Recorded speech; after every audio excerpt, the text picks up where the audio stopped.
A'udzu billahi minasyaitonir rajim. Bismillahirrahmanirrahim. Assalamualaikum warahmatullahi wabarakatuh. Alhamdulillahil qahir fawqa ibadih wassalatu wassalamu ala rasulih amma ba'd. Alhamdulillah, pada kesempatan kali ini saya Azam Nasrullah dari program studi ilmu Al-Quran dan Tafsir akan membawakan sebuah presentasi untuk memenuhi tugas ujian akhir semester dari Tafsir Tahlili.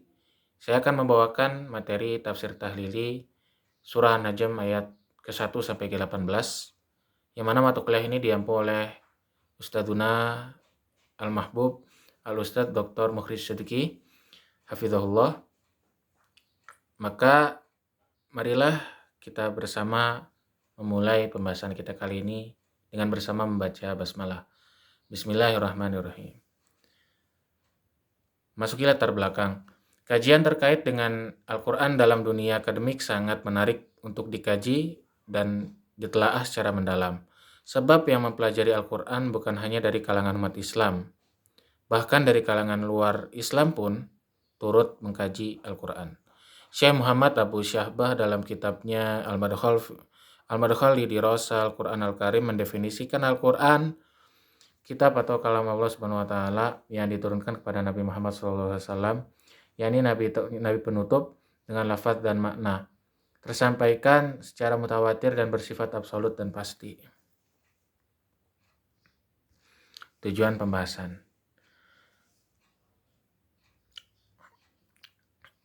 Langsung saja kita lanjutkan ke kajian kosakata. Wan najmi, yang dimaksud dengan bintang di sini adalah bintang Suraya, yaitu apabila terbenam bersamaan dengan munculnya fajar. Kemudian wama ghawa, bahwa beliau adalah orang yang berada pada jalan yang lurus, yaitu beliau adalah Rasulullah SAW. Kemudian dzumirratin, yang mempunyai penampilan yang bagus lalu bertambah dekat artinya. Kemudian au adna, digunakan untuk menguatkan subjek berita, tetapi bukan menunjukkan hal yang lebih daripadanya. Kemudian kita masuki pada munasabah. Profesor Quraisy Shihab dalam tafsirnya mengatakan bahwa pada akhir surah Tur, Allah memerintahkan Nabi SAW untuk menyucikan dan memuji Allah pada saat terbenamnya bintang. Di sini Allah Subhanahu wa taala memuji surat ini dan dengan bersumpah demi bintang ketika terbenam. Asbabun nuzul. Imam As-Suyuti dalam kitabnya Lubab An-Nuqul fi Asbabun Nuzul hanya menghimpun 888 ayat yang memiliki asbabun nuzul. Adapun Quran surah An-Najm ayat 1 sampai 18 tidak tercantum dalam karya beliau sebagai ayat yang memiliki latar belakang sebab turunnya. Sekarang kita memasuki uraian tafsir dari surat ini. Wan najmi idza hawa, demi bintang ketika terbenam. Ibnu Katsir dalam tafsirnya mengatakan bahwa yang dimaksud adalah bintang Suraya yang terbenam bersamaan dengan terbit fajar. Ma dhalla sahibukum wa ma ghawa. Kawanmu yaitu Nabi Muhammad SAW tidaklah sesat, tidak keliru.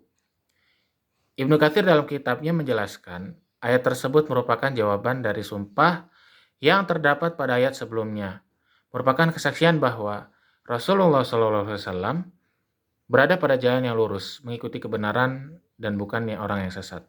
Yang dimaksud dengan sesat adalah menempuh jalan yang menyimpang tanpa ilmu. Adapun Imam Qurtubi dalam tafsirnya menjelaskan kata wa ma ghawa itu tidak pula keliru. Al-ghai, lawan kata dari ar-rushd. Artinya adalah tidaklah dia orang yang keliru, ada pula yang mengatakan bahwa dia berbicara dengan kebatilan. Wa may yantiqu 'anil hawa, dan tidak pula berucap, dalam maksudnya di situ dalam kurung, tentang Al-Quran dan penjelasannya berdasarkan hawa nafsunya. Nabi Muhammad SAW tidak berucap berdasarkan hawa nafsu dan kepentingannya. Demikian menurut Ibnu Katsir dalam tafsirnya. Dalam uraian tafsir di sini yang menurut Ibnu Katsir dalam tafsirnya ini menegaskan bahwasanya Rasulullah SAW tidak berbicara atas dasar hawa nafsunya. Akan tetapi itu berdasarkan dari wahyu yang telah Allah turunkan kepadanya. Kemudian, in huwa illa wahyu yuha. Ia, Al-Quran itu tidak lain kecuali wahyu yang disampaikan kepadanya. Wahyun. Kata ini menurut Quraisy Syihab memiliki arti isyarat yang cepat. Mirip dengan sesuatu yang dirahasiakan, sedangkan kata huwa dikatakan oleh sebagian ulama adalah Al-Quran dan hadis. Tetapi ada juga yang membatasi hanya pada wahyu Al-Quran. Allamahu syadidul quwa, yang diajarkan kepadanya oleh malaikat yang sangat kuat, yaitu Jibril. Bahwasanya malaikat Jibril telah mengajarkan Al-Quran kepada Nabi Muhammad SAW. Apa yang harus disampaikan kepada manusia di muka bumi. Apa padanan-padanan, apa pedoman-pedoman yang harus dilaksanakan manusia di muka bumi. Nah, ditegaskan seperti itu. Kurang lebih bahwasanya malaikat Jibril membawa pesan-pesan itu kepada Nabi Muhammad SAW untuk disampaikan kepada para manusia di muka bumi, untuk ditaati dan dipenuhi. Kemudian Dzummirratin fastawa, yang mempunyai akal yang cerdas, dan Jibril itu menampakkan diri dengan rupa yang asli. Wa huwa bil ufuqil a'la, dan dia Jibril berada di ufuk yang paling tinggi. Wa qauluhu wa huwa bil ufuqil a'la ay qad ra'ahu an-nabi sallallahu alaihi wasallam ala suratihi allati khalaqallahu alaiha lahu situmi'ati janahin qad saddal ufuk. Dan firman Allah wa huwa bil ufuqil a'la, maksudnya adalah ketika Nabi sallallahu alaihi wasallam melihat Jibril dalam bentuk aslinya sebagaimana Allah menciptakannya, yaitu memiliki 600 sayap yang menutupi seluruh cakrawala.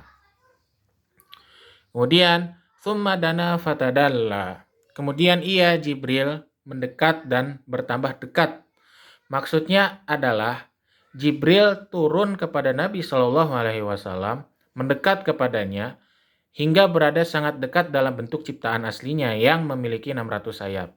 Fakana qaba qausaini au adna, maka jaraknya dalam hadis itu, jaraknya kepada Nabi itu menjadi dekat sejarak 2 ujung busur atau lebih dekat lagi. Jibril mendekat kepada Nabi Shallallahu Alaihi Wasallam ketika ia turun kepadanya di bumi hingga jarak antara keduanya menjadi seperti 2 ujung busur panah jika direntangkan. Ini dikatakan oleh Mujahid dan Qatadah. Kemudian fauha ila abdihi ma auha, lalu dia menyampaikan kepada hambanya yaitu Muhammad sallallahu alaihi wasallam apa yang telah Allah wahyukan. Jibril mewahyukan kepada hamba Allah yaitu Muhammad sallallahu alaihi wasallam apa yang ia wahyukan, atau Allah mewahyukan kepada hambanya yaitu Muhammad sallallahu alaihi wasallam melalui perantaraan Jibril. Kedua makna ini benar dan sahih. Disebutkan dari Sa'id bin Jubair bahwa maksud dari ayat ini adalah Allah mewahyukan kepada Nabi Muhammad SAW ayat-ayat seperti Alam yajidka yatiman fa'awa,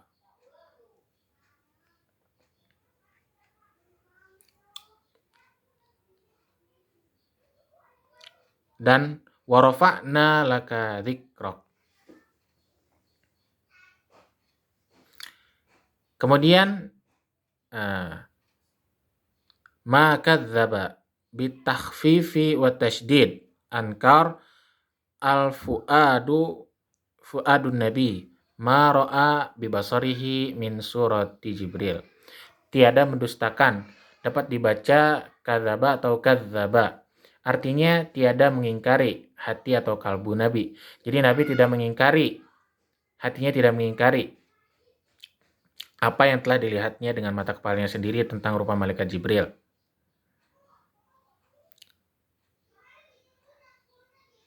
Afatumarunah tujadilunahu wa tuglibuna ala ma yara khitabun lil musyrikina al munkirina ru'yatan Nabi sallallahu alaihi wasallam li Jibril. Maka apakah kalian hendak membantahnya? Apakah kalian hendak mendebatnya dan mengalahkannya tentang apa yang telah dilihatnya? Khitab di sini maksudnya tujuan apa? Ditujukan kepada orang-orang musyrik yang tidak mempercayai bahwasanya Nabi Shallallahu alaihi wasallam melihat malaikat Jibril. Walaqad ra'ahu ala suratihi nazlatan marratan ukhra. Dan sesungguhnya dia telah melihat malaikat Jibril itu dalam rupa yang asli pada kesempatan yang lain. Inda sidratil muntaha lamma usri bihi fis samawat wa hiya syajaratu nabakin ayyaminil arsh la yatajawazuha ahadun minal malaikah wa ghairihim, yaitu Sidratul Muntaha. Sewaktu Nabi dibawa Isra ke langit. Sidratul Muntaha adalah nama sebuah pohon nabak yang terletak di sebelah kanan ars. Tiada seorang malaikat pun dan tiada pula yang lainnya yang dapat melewati tempat itu. Indaha jannatul ma'wa ta'wi ilaihal malaikah wa arwahus syuhada wal muttaqin. Di dekatnya ada surga tempat tinggal. Maksudnya adalah tempat tinggal para malaikat dan arwah-arwah para syuhada dan orang-orang yang bertakwa. Id hina yagsha as-sidrata ma yagsha min tayrin wa ghairi. Id ma'mulatun li ro'ah. Ketika sewaktu Sidratul Muntaha diliputi oleh sesuatu yang meliputinya, yaitu oleh burung-burung dan lain-lainnya. Lafadz id menjadi makmul dari lafadz ra'ahu. Kemudian, wa ma zaghal basaru minan nabi sallallahu alaihi wasallam wa ma tagha ay ma mala basaruhu an mar'iyatil maksud wala jawazahu tilkal laila. Penglihatannya tidak berpaling. Maksudnya adalah penglihatan Nabi tidak berpaling dan tidak melampauinya. Yaitu tidak berpaling dari apa yang dilihatnya dan tidak pula melampaui apa yang dilihatnya pada malam ketika beliau diisrakan. Laqad ra'a fiha min ayati rabbihil kubra al-'idham ay ba'daha fara'a min ajaibil malakuti rafrafan akhdara sadda ufuqas sama wa Jibril lahu situmi'ati janah. Sesungguhnya dia telah melihat pada malam itu sebagian tanda-tanda kekuasaan Rabb-Nya yang paling besar, yaitu sebagian dari tanda-tanda yang agung. Maka dia melihat keajaiban-keajaiban alam malakut seperti raf-raf berwarna hijau yang menutupi cakrawala langit dan malaikat Jibril yang memiliki 600 sayap. Kontekstualisasi. Kita sekarang masuki kontekstualisasi ayat-ayat surah ini terhadap zaman saat ini. Yang pertama adalah Allah bebas bersumpah dengan apa saja yang dikehendaki olehnya. Dalam hal ini Allah bersumpah dengan bintang-bintang dalam surat ini. Kemudian para pemikir liberal dan orientalis menganggap Al-Quran sebagai produk budaya abad ke-7 seperti Nasr Hamid Abu Zaid yang menyebutnya muntaj thaqafi bangsa Arab. Namun Allah menegaskan bahwa Al-Quran adalah wahyu ilahi yang disampaikan Nabi Muhammad SAW melalui malaikat Jibril. Syekh Wahbah Az-Zuhaili juga menegaskan bahwa Al-Quran bukan perkataan Nabi, melainkan wahyu dari Allah. Kemudian wahyu dari Allah yang diturunkan ke hati Nabi SAW adalah melalui perantara malaikat Jibril.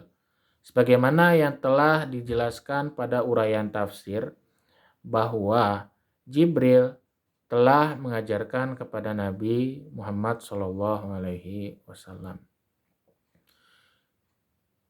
Demikianlah kurang lebih akhir pembahasan kali ini. Di dalam surah An-Najm ini kita membahas tentang beberapa hal seperti bagaimana seperti bagaimana dan bahwasanya Rasulullah SAW Allah izinkan untuk melihat dengan izinnya diperlihatkan kepada Nabi SAW rupa malaikat Jibril dengan rupa yang utuh, dan kemudian diturunkan kepadanya wahyu dan berbagai macam fadilah yang lainnya. Cukup sekian pembahasan yang dapat saya sampaikan kali ini. Kurang lebihnya saya mohon maaf, dan mudah-mudahan apa yang bermanfaat yang bisa dibawakan dari penyampaian saya kali ini dapat bermanfaat bagi semuanya. Untuk kedepannya bermanfaat bagi kita di dunia dan di akhirat. Naqra kafaratul majelis. Kita tutup dengan bersama baca alhamdulillah terlebih dahulu. Alhamdulillahirabbil alamin. Kemudian subhanakallahumma bihamdika asyhadu an la ilaha illa anta astaghfiruka wa atubu ilaik. Assalamualaikum warahmatullahi wabarakatuh.